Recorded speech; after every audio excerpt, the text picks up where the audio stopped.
오늘의 사연 시작하겠습니다. 안녕하세요. 결혼한 지 3년 만에 이혼 서류에 도장 찍고 이제 자유의 몸이 된 30대 여성입니다. 결혼 생활을 3년 했다지만 마치 30년이라도 산 것 마냥 몸과 마음이 폭삭 늙어버린 기분이에요. 자유의 몸이 되었다고 표현했지만 여전히 그때를 생각하면 심장이 벌렁벌렁 뭔가에 쫓기듯 불안한 마음이 들고요. 왜 그렇게 참고 살았는지 모르겠네요. 남편하고는 대학교에서 알게 된 사이입니다. 좀 더 구체적으로 말하자면 같은 전공은 아니었는데 저는 학교 홍보 모델이었고 남편은 방송 동아리 멤버였거든요. 그래서 이래저래 활동이 겹치는 일이 많을 수밖에 없었죠. 하지만 그렇다고 그때부터 연애를 한 건 아니고 그냥 적당히 가까운 사이로 지냈어요. 그러다가 본격적으로 사이가 발전한 건 제 나이 27, 이직을 하면서였습니다. 마침 제가 이직을 하게 된 회사가 남편 회사랑 멀지가 않았거든요. 그래서 퇴근길에 이따금씩 만나 맥주도 한잔하고 그러던 게 어느 순간 주말 약속이 되면서 누가 먼저 우리 사귀자 한 것은 아니었는데 정신 차리고 보니 다들 저희 둘이 사귄다고 생각하더라고요. 그리고 저희도 뭐 딱히 부정하지 않았죠. 연애하는 동안 남편의 주된 고민과 걱정거리는 바로 시부모님에 관한 것이었어요. 남편이 말하길 원래는 시부모님께서 작은 식당을 하셨다는데 아버님께서 술을 너무 좋아하다 보니 손님들하고 어울려서 술을 마시는 일도 비일비재했고 또 그러다 보니 기분 좋다고 돈 안 받아 뭐 한다고 돈 못 받아. 그뿐 아니라 걸핏하면 손님들하고 시비가 붙는 일도 있다 보니 결국 몇 년 못하고 식당을 닫으셔야만 했다고요. 그리고 이후로는 아버님께서 어디 마땅히 취직하기도 어렵고 그렇다 보니 건설 노동자로 일을 하게 되셨는데 그렇게 일을 시작한 지 몇 달 만에 3층 높이에서 떨어지셨답니다. 그런데 산재 처리를 못 받으신 이유가 아버님이 그때도 술에 취한 상태셨던 거지요. 그러니 뭐 회사 입장에선 아버님 한 사람의 잘못으로 몰고 갔고 게다가 그 사고로 아버님이 장애가 생겨서 어머님이 집안의 가장이 되실 수밖에 없으셨다고요. 그런데 남편은 그런 어머님에 대한 연민이랄까 그런 게 전혀 없어 보였어요. 오히려 한심하다며 그런 남편도 남편이라고 이혼도 못하고 사는 어머님이 바보고 멍청이고 미련하단 식으로 표현을 했을 정도니까요. 그리고 말이 나왔으니 말이지만 막말로 저도 이혼까지 한마당에 게다가 제 이혼의 시발점이기도 하니까 가감없이 말해보겠습니다. 저희 아버님은 장애가 있다는 이유로 가족들로부터 온갖 배려와 양보는 다 받으려고 하시고 동시에 당신이 하고 싶고 드시고 싶으신 건 얼마나 많으셨는지 정말 주변 사람들을 달달 볶는 게 이런 건가 싶을 정도로 요구사항이 많으셨어요. 게다가 어머님은 정작 그런 아버님한테는 싫은 소리 한번 제대로 못하셨으면서 자식들한테 특히 아들 며느리한테는 아주 앓는 소리 죽는 소리를 얼마나 해대시는지 이루 말할 수가 없었죠. 남편과 연애를 하던 당시에도 남편과 데이트를 하고 있으면 정말 농담이 아니라 10번에 7번은 어머님에게 연락이 와서는 너는 내가 이렇게 사는데 걱정도 안 되니? 내가 누구 때문에 이렇게 참고 사는지 알기는 하는 거야. 내가 그때 너만 아니었으면 지금 이렇게 안 살아. 나도 진작에 내 살 길을 찾았어야 하는데 자식 새끼가 알아주지도 않고 내 팔자도 참 기구하다. 너는 나한테 그러면 안 되는 거야? 내가 그래도 버티고 네 아버지 옆에 있었으니 지금 이 정도나 해놓고 사는 거지. 아니었어 봐라. 네 아버지 밑에서 네가 사람 구실이나 하게 컸겠나. 그리고 어머님의 이런 하소연이 반복될 때마다 남편은 아무리 내 부모라지만 내가 언제까지 받아줘야 되는 건지 모르겠어. 진짜 너무 힘들어. 하루라도 빨리 나와야지. 지긋지긋해. 어머님도 어디 마땅히 당신 이야기를 할 만한 곳이 없으니 오빠한테 그러시는 거겠지. 오빠도 많이 힘들겠지만 그래도 이해해드리려고 해봐. 너는 이런 부모를 더 본 적이 없으니 이해 못할 거야. 나 정말 하루빨리 너랑 결혼해서 우리 둘만의 가정을 꾸리고 싶다. 그러면 나는 정말 너하고 우리 사이에서 태어날 우리 아이들만 보고 살 거야. 나는 아버지처럼 가족한테 짐이 되지는 않을 거야. 절대로. 남편의 하소연인지 다짐인지 아무튼 그런 대화가 오갈 때마다 저는 그런 남편이 너무 안 됐어서 토닥여주고 진심으로 위로했어요. 그리고 어째서인지 저만큼은 남편에게 상처를 주면 안 된다고 생각했죠. 그래서 남편이 프로포즈를 해왔을 때도 그걸 거절한다는 건 아예 상상조차 하지 못했습니다.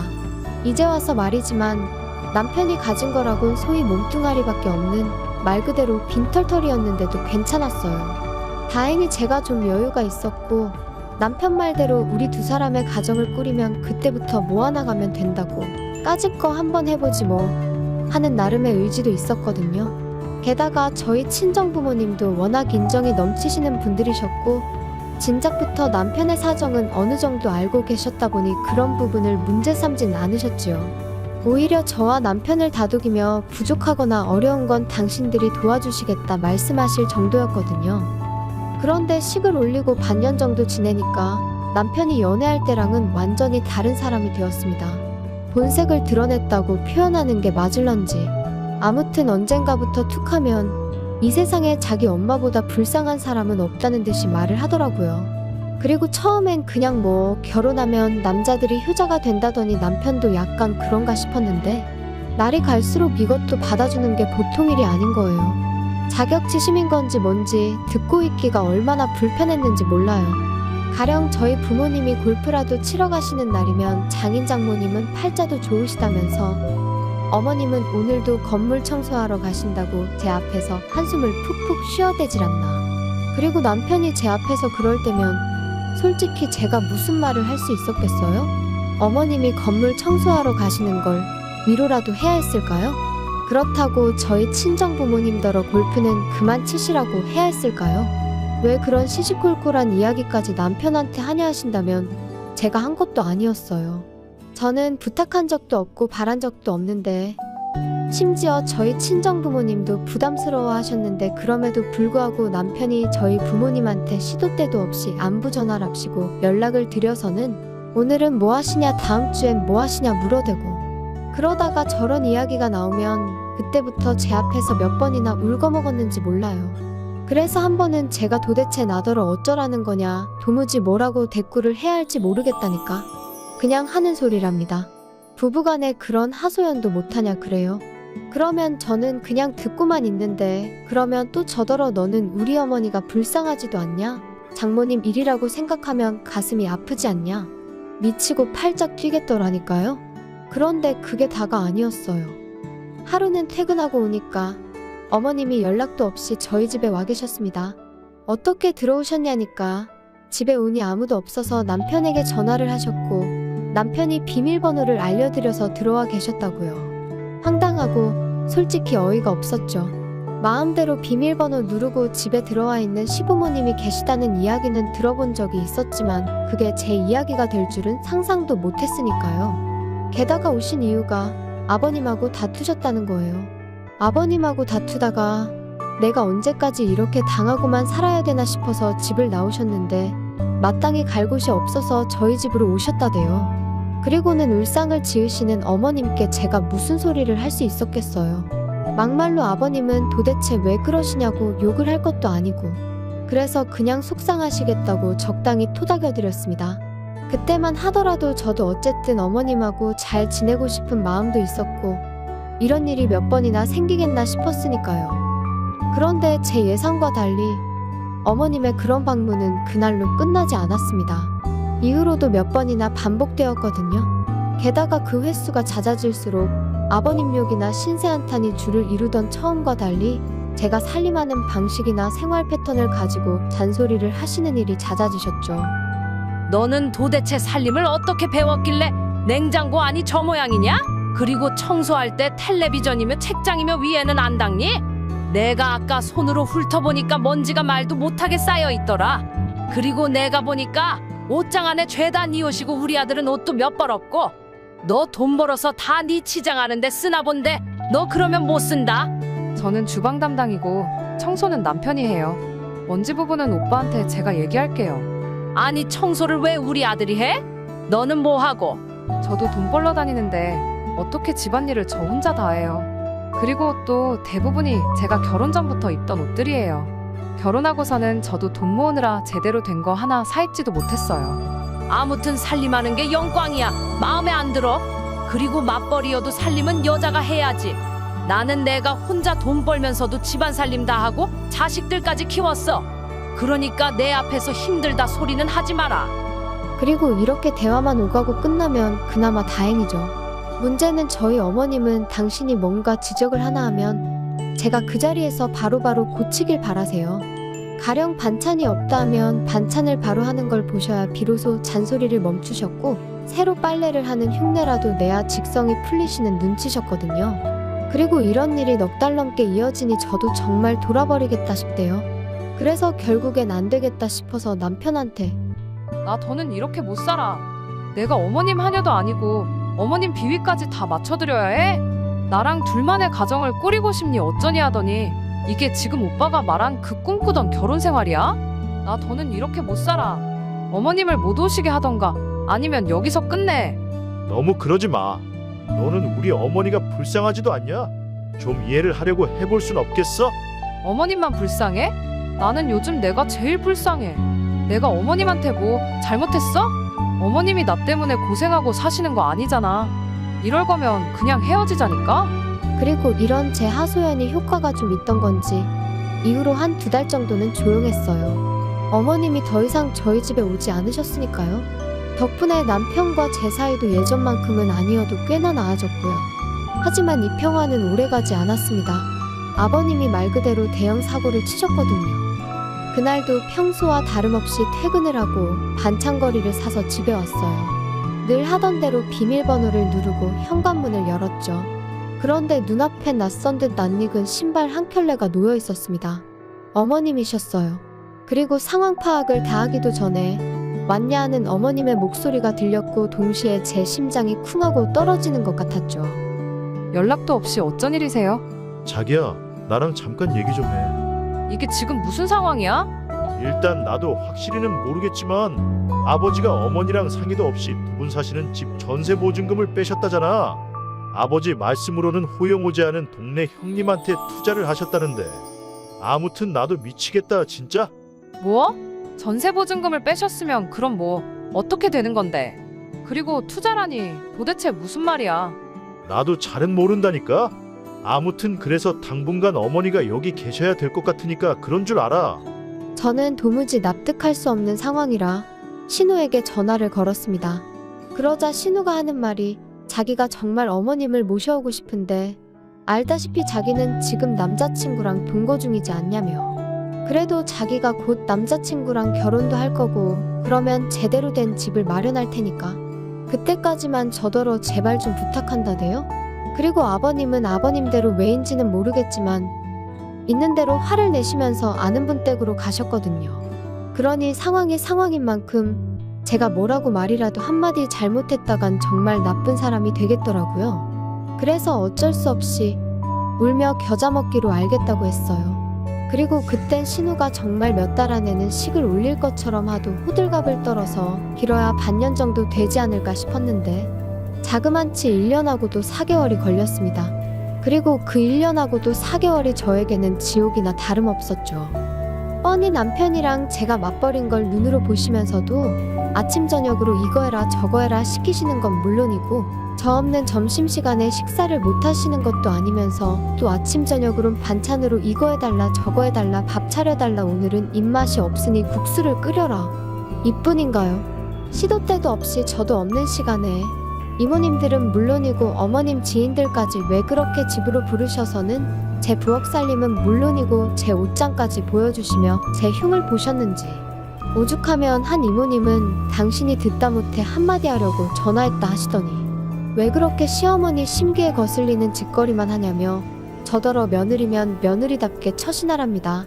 그리고 그딴 전화까지 받으니 저도 더는 참을 수가 없어서 남편더러 어머님 진짜 왜 저러시냐니까 기껏 한다는 소리가 그동안 어머님이 고생 정말 많이 하셨다며 저더러 조금만 이해를 해달라대요? 하지만 맨날 그놈의 이해는 어째서 저만 해야 되는 건지. 그리고 이때부터는 말뿐이 아니라 제가 제명해 죽으려면 이혼을 해야 하지 않을까 그 생각을 하게 되었죠. 도저히 못 버티겠다. 이렇게 살다간 정말 내가 죽겠다 싶었던 바로 그 무렵 마침내 신우가 상견례 어쩌고 하며 시집간다 소리를 꺼냈습니다. 정말 속으로 쾌재를 불렀어요. 아, 이제 살았구나. 그래서 신우더러 신혼집엔 언제 들어가냐고 어머님은 언제부터 그리 모시면 되겠냐 했죠. 그랬더니 신우가 제 눈치만 살살 보다가 한다는 말이 그게 좀 상황이 힘들게 됐답니다. 그래서 제가 그게 갑자기 무슨 소리냐니까. 언니 정말 미안한데 우리가 돈이 없어서 깨케야 방 2개 화장실 하나짜리 빌라 정도밖에 못 구할 것 같은데 언니가 조금만 더 이해해주면 안 될까요? 우리가 얼른 돈 모아서 큰 집으로 이사가면 그때는 꼭 엄마 모시고 갈 거니까.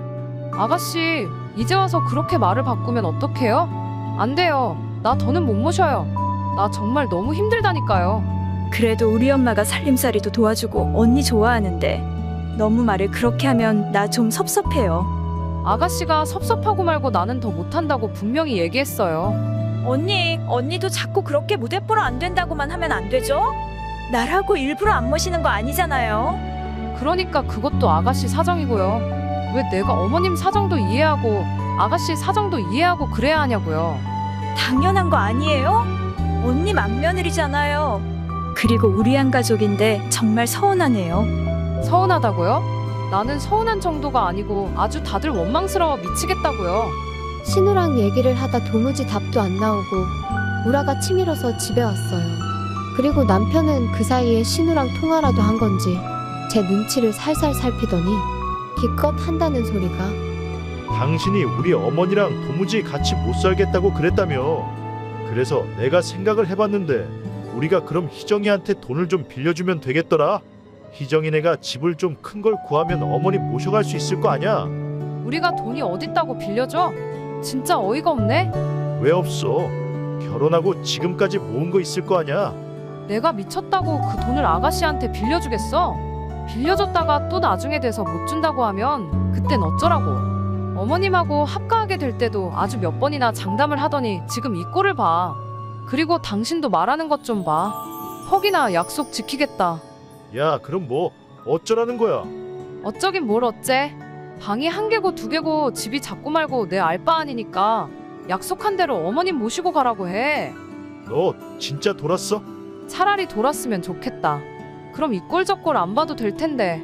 아무튼 나는 분명히 얘기했어. 너는 진짜? 너야말로 어머니 기분 좀 맞춰드리고 여우처럼 지내면 되는 걸. 왜 이렇게 일을 키우냐?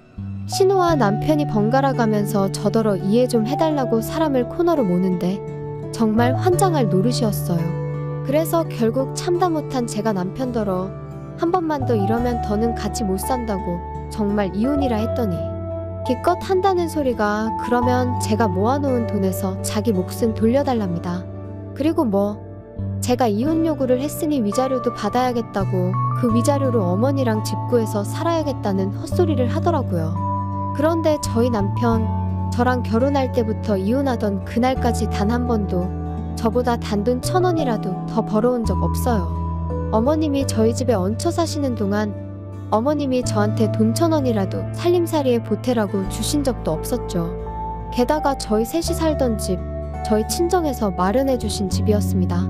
비록 친정아버지 명의였고 제가 매달 용돈 겸 월세라고 100만 원씩 보내드리고 있긴 했어도 애시당초 어디 가서 100만 원으로 구할 만한 집이 아니었으니 남편이 이러쿵저러쿵 말할 것이 못 되었죠. 그런데 위자료가 어쩌고 자기 몫이 어쩌고 해대니 제가 얼마나 황당했겠어요? 그래서 남편더러 살면서 당신 뜻대로 되던 일이 몇 번이나 있었냐고 이번에는 어떨지 한번 두고 보자 했습니다.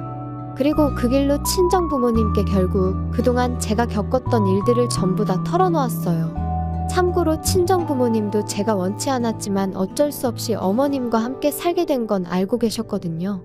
다만 어머님이 저를 얼마나 어떤 식으로 괴롭히셨는지는 잘 모르셨지요. 행여 양가 어른들 싸움으로 상황이 안 좋아지진 않을까 걱정스러워서 말을 아껴왔으니까요. 그런데 더는 그럴 필요도 못 느꼈고 그러고 싶지도 않대요. 저희 아버지께서는 남편이 돈을 내놓으라고 요구를 했다는 것보다 어머님이 저를 인격적으로 모독하고 힘들게 하신 부분에 크게 분노하셨습니다. 그리고는 저더러 앞장서라 하시더니 그 길로 어머님과 남편을 마주하셨죠. 그런데 어이가 없게도 그간 의기양양하던 어머님이 저희 아버지 앞에서는 어째서인지 한층 누그러져서는 자기들은 저랑 잘 지내고 싶은 마음뿐인데 제가 곁을 내주지 않는다며 섭섭하네 어쩌네. 물론 그런 악어의 눈물이 저희 아버지한테 통할 리가 없었습니다. 남편은 남편대로 저희 아버지한테 반대로 장인어른이 공경에 처하셨어도 자기는 똑같이 집으로 모셨을 거라는 헛소리를 해댔지만 역시 통하지 않았고요. 그러자 결국 둘이 본색을 드러내대요. 알아서 살게 내버려두면 되는 걸 왜 부모가 끼어드냐며 저희 아버지를 이상한 사람처럼 몰고 갔으니까요. 그리고 그런 두 사람을 보고 있으니 정말 더는 1분도 지체할 이유가 없다 싶어서 변호사를 만났죠. 솔직히 불보듯 뻔한 결과였습니다. 유책 사유자는 남편이었고 저는 피해자나 다름이 없었으니까요. 오히려 위자료도 많이는 아니지만 제가 받게 되었고 재산도 전부 제 몫이 되었죠. 그리고 판결이 그렇게 나고 나니 그제서야 남편이 제 앞에서 무릎을 꿇고 엉엉 우는데 이상하게 그런 남편을 보는 게 지치고 피곤하기만 할 뿐 가슴이 아프다거나 그런 건 전혀 없대요. 아, 사랑이 식었다는 게 이런 건가. 그때 확실히 알겠더라고요. 한편 남편과 어머님은 결국 집을 떠났고 저는 비로소 제 자유를 되찾았습니다. 하지만 집안 구석구석 안 좋은 기억이 너무 많아져 버린 탓에 더는 머물고 싶지도 않은 거예요. 아버지도 그 모자를 생각하면 재수가 없다며 무척 기분 나빠하셨고요. 그래서 집은 내놓고 저는 본가에 들어갔는데 남편은 갈 곳이 없어서 회사 근처에 고시원을 얻었다대요. 어머님은 결국 신혼집으로 가셨고요. 그런데 심해부는 정말 어머님, 그러니까 자기한텐 장모잖아요. 장모랑 같이 살게 될 줄은 몰랐다며 신우한테 벌써부터 사기 결혼이니 뭐니 내가 왜 니네 엄마를 먹여 살려야 하냐 해가며 이혼하자드나 봅니다. 참고로 언젠가 한번 남편이 술 처먹고 저한테 하소연하듯 음성 메시지에 그간의 일을 소상히도 남겨놓아서 알게 되었어요. 궁금하진 않았는데 그래도 듣자 하니 죄다 안 좋게 풀렸다 싶은 게 참 꼬숩고 잘됐다 싶대요. 제 심보가 좀 고약한 걸까요? 아무튼 결혼만 하면 효자되는 사람들이 있다더니 정말 당해본 사람으로서 똥 밟은 기분이 이런 건가 싶습니다. 혹시 주변에 여러분의 손과 주머니를 빌려 자기가 해야 할 일을 대신하려는 사람이 있다면 가차없이 정리하시라는 말씀을 꼭 드리고 싶어요. 그런 사람은 하나를 주면 하나에 고마워할 줄 모르고 다음엔 당연히 2개를 주겠지 생각하고 이후엔 3개를 기대하고 그러거든요. 그리고 그러다 중간에 아, 나 힘들어서 더는 못 해주겠어 하면 네가 내 습관을 이렇게 만들어 놓고 이제 와서 안 된다는 게 어딨냐며 어깃장을 논단 말이죠. 정말 웃기지만 그런 족속들이 있어요. 그런데 그런 족속들한텐 그냥 다 뺏어버리는 게 답이에요. 줬다 뺏는 게 치사하다지만 내가 힘들어 죽겠는데 치사하고 말고가 어딨겠어요? 나의 권리와 행복은 나만이 지킬 수 있다는 걸 꼭 말씀드리고 싶네요. 오늘 날씨가 다시 추워졌는데 감기 조심하세요. 긴 이야기 들어주셔서 감사합니다. 오늘의 사연은 여기까지입니다. 구독과 좋아요, 알람 설정해주시면 앞으로 더 좋은 사연으로 찾아오겠습니다. 감사합니다.